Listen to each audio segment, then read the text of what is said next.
அனைவருக்கும் வணக்கம். சமீபத்துல ஏப்ரல் 23ஆம் தேதி அதிக வாக்குப்பதிவோட நடந்து முடிஞ்ச பரபரப்பான தமிழ்நாடு சட்டமன்ற தேர்தல் களத்தை நாம எல்லாருமே பார்த்திருப்போம்.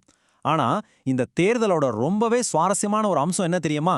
வாக்காளர்களை கவர அரசியல் கட்சிகள் போட்டி போட்டுக்கிட்டு அறிவிச்சிருக்கிற மாபெரும் நலத்திட்ட வாக்குறுதிகள் தான். இன்னைக்கு இந்த அலசல்ல அது என்னென்ன வியூகங்கள்னு நாம விரிவா பார்க்க போறோம். சரி, வாங்க நேரடியாக விஷயத்துக்குள்ள போகலாம். ரொம்பவே அடர்த்தியான இந்த தேர்தல் அறிக்கைகளை நம்ம ஈஸியா புரிஞ்சுக்க அதை 5 முக்கிய பிரிவுகளா பிரிச்சிருக்கோம். முதல்ல மாபெரும் வாக்குறுதிகள், 2வது குடும்பங்களுக்கான பரிசுகள், 3வது பெண்களுக்கான நிதியுதவி, 4வது விவசாயிகள் மற்றும் தொழிலாளர்கள், கடைசியா வணிகம் மற்றும் இளைஞர்களுக்கான கடன்கள். இதுல யாருக்கு என்ன லாபம்னு இப்ப பார்க்கலாம். முதல் பகுதி மாபெரும் தேர்தல் வாக்குறுதிகள். ரெண்டு தரப்புமே இதுல இறங்கி அடிச்சிருக்காங்கன்னு சொல்லலாம். ஆளுங்கட்சி எதிர்க்கட்சின்னு 2 தரப்புமே வாக்காளர்களோட மனசை வெல்ல மாபெரும் நிதி ஒதுக்கீடுகளை அள்ளி வீசியிருக்காங்க. இதுலேருந்து ஒரு விஷயம் ரொம்ப தெளிவா புரியுது. இந்த தேர்தல் களத்தோட பிரதான வியூகமே வாக்காளர்களுக்கு நேரடியா போய் சேர்ற குறிப்பிட்ட நலத்திட்ட உதவிகளை சுத்தித்தான் கட்டமைக்கப்பட்டிருக்கு. அடுத்து நாம பார்க்க போற முக்கியமான பகுதி குடும்பங்களுக்கான பரிசுகள் மற்றும் மானியங்கள். முழு குடும்பத்தையும் சப்போர்ட் பண்றதுக்கு கட்சிகள் எப்படி குறி வைக்கிறாங்கன்னு இதுல பார்க்கலாம். நலத்திட்டங்களை வழங்குறதுல இருக்கிற 2 வெவ்வேறு அணுகுமுறைகளை இது மிக தெளிவாக காட்டுது. ஒரு பக்கம் திமுக தரப்புல ஒவ்வொரு குடும்பத்துக்கும் ஃப்ரிட்ஜ், வாஷிங் மிஷின், மிக்சின்னு வீட்டுபயோக பொருட்கள் வாங்கிக்க 8000 ரூபாய் மதிப்புள்ள கூப்பன்கள் தரப்படும் சொல்லியிருக்காங்க. ஆனா பாஜக தரப்புல இதுக்கு நேர்மாறா குறிப்பிட்ட பொருளா இல்லாம நேரடி நிதி உதவியா ஒவ்வொரு குடும்பத்தோட பேங்க் அக்கவுண்ட்லயும் 10,000 ரூபாய் செலுத்தப்படும்னு வாக்குறுதி கொடுத்திருக்காங்க. பொருட்கள் விநியோகமா இல்ல நேரடி பணமா அப்படிங்கிற ஒரு கடுமையான போட்டி இது. அது மட்டும் இல்லாம நம்ம கலாச்சாரத்தையும் பண்டிகைகளையும் முன்னிறுத்தி சிறப்பான சலுகைகளும் இருக்கு. வருஷத்துக்கு 3 விலையில்லா கேஸ் சிலிண்டர்கள் தரப்படும்னு சொல்லியிருக்காங்க. அதுவும் எப்போ? பொங்கல், தமிழ் புத்தாண்டு, அப்புறம் தீபாவளி ஆகிய 3 முக்கிய பண்டிகைகளின் போது. இது கூடவே தீபாவளிக்கு இலவச புடவையும் தரப்படும்னு சொல்லப்பட்டிருக்கு. இதோட சேர்த்து ரேஷன் கடைகள்ல கிடைக்கிற அத்தியாவசிய பொருட்களோட தரத்தையும் அளவையும் உயர்த்த போறதா ஒரு வாக்குறுதி வந்திருக்கு. ரொம்பவே தரமான அரிசி, அப்புறம் கூடுதலா பருப்பு மற்றும் சமையல் எண்ணெய் வழங்கப்படும்னு சொல்லியிருக்காங்க. பயணச்சலுகைகளை எடுத்துக்கிட்டோம்னா இது ஒரு மாசான அறிவிப்பு.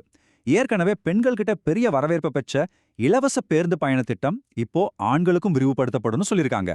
அதாவது இனிமேல் ஆண்களும் பஸ்ல இலவசமா பயணம் செய்யலாம். சரி, அப்படியே கொஞ்சம் நகர்ந்து வந்து இந்த திட்டங்கள் எப்படி பெண்களுக்கான பிரத்யேக நிதியுதவியா மாறுதுன்னு பார்க்கலாம். இந்த நம்பரை கொஞ்சம் கவனிங்க. ரூபாய் 2000.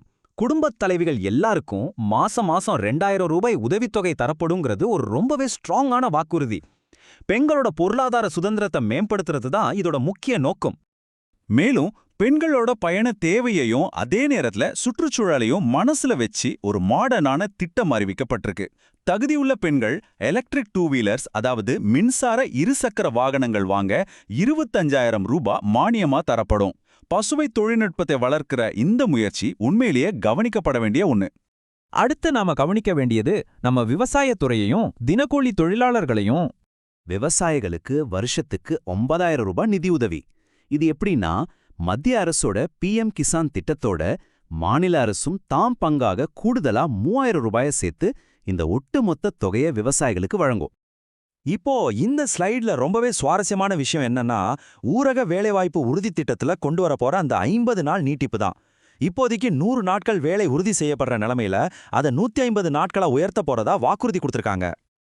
கடைசியாக பொருளாதாரத்தை வளர்க்கக்கூடிய வணிகம் மற்றும் இளைஞர்களுக்கான கடன் உதவிகளை பார்ப்போம்.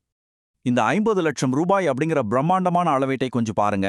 பெண்கள் நடத்துகிற கூட்டுறவு சங்கங்கள், சுய உதவிக்குழுக்கள், அப்புறம் சிறு குறு தொழில் நிறுவனங்கள் தங்களுக்கான உற்பத்தி யூனிட்டுகளை அமைக்க 50 லட்சம் ரூபாய் வரை முற்றிலும் வட்டி இல்லாத கடன்கள் வழங்கப்படும்னு அறிவிச்சிருக்காங்க. இளைஞர்களுக்காக பிரத்யேகமா வடிவமைக்கப்பட்ட தொழில் முனைவோர் திட்டத்துல 3 தெளிவான அம்சங்கள் இருக்கு.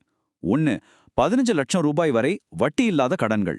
2, இது முதற்கட்டமா 2000 இளைஞர்களை குறி வச்சு வழங்கப்படும். 3, இது ஒரு 5 ஆண்டு காலத்துக்கு செயல்படுத்தப்படும். இது போக ஒட்டுமொத்தமா பிசினஸ் பண்ற சூழலை மேம்படுத்துறதுக்காக GST தொடர்பான பல சலுகைகளும் மானியங்களும் தரப்படும்னு சுருக்கமா சொல்லியிருக்காங்க. ஆக இதுல ரொம்பவே முக்கியமான விஷயம் என்னன்னா, இந்த ஒட்டுமொத்த திட்டங்களோட விரிவான தன்மைதான். குடும்பங்களுக்கு பொருட்கள் அல்லது 10,000 ரூபாய் நிதி, பெண்களுக்கு மாசம் 2,000 மற்றும் மின்சார வாகன மானியம், விவசாயிகளுக்கு 9,000 ரூபாய், அப்புறம் இளைஞர்களுக்கும் சிறு தொழில்களுக்கும் வட்டி இல்லாத பெரிய கடன்கள். ஒட்டுமொத்த தமிழ்நாட்டு மக்களையும் குறிவச்சு இந்த நலத்திட்டங்கள் எப்படி மிக துல்லியமா வடிவமைக்கப்பட்டிருக்குன்னு இது நமக்கு தெளிவா காட்டுது.